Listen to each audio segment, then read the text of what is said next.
ना वक्त है, ना इनके पास लेजिटिमेसी है कि आइन में तरमीम लाई जा सके।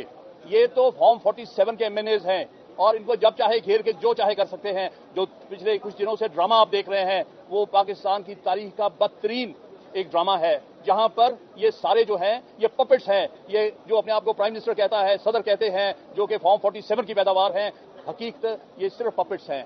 पीछे से कोई और चला रहा है, कोई और आइन को मनसूख करने की कोशिश कर रहा है और आइन का जनाजा निकाला जा रहा है। आइनी तरामीम के मामले में आइनी तरामीम का कोई पैकेज इन हालात में ना पेश हो सकता है ना पास हो सकता है। इनमें कोई किसी किस्म की लेजिटिमेसी नहीं है और ये आइनी पैकेज हम रिजेक्ट करते हैं, उसके इंट्रोडक्शन से पहले ही रिजेक्ट करते हैं, पाकिस्तान भर के बुकला। ये जो बात मैं कह रहा हूं ये किसी सियासी जमात की बात नहीं है। हम बुकला काला कोट, हमारी पार्टी है काला कोट।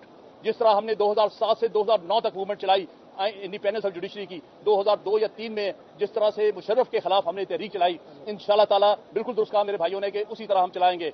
हम किसी फेडरल कॉन्स्टिट्यूशनल कोर्ट को नहीं मानते। फेडरल कॉन्स्टिट्यूशनल कोर्ट ये सुप्रीम कोर्ट है।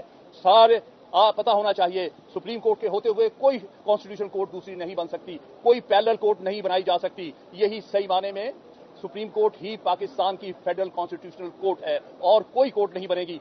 अगर बनाने की कोशिश की तो मैं आज कहता हूं हम वकला की लाशों पर से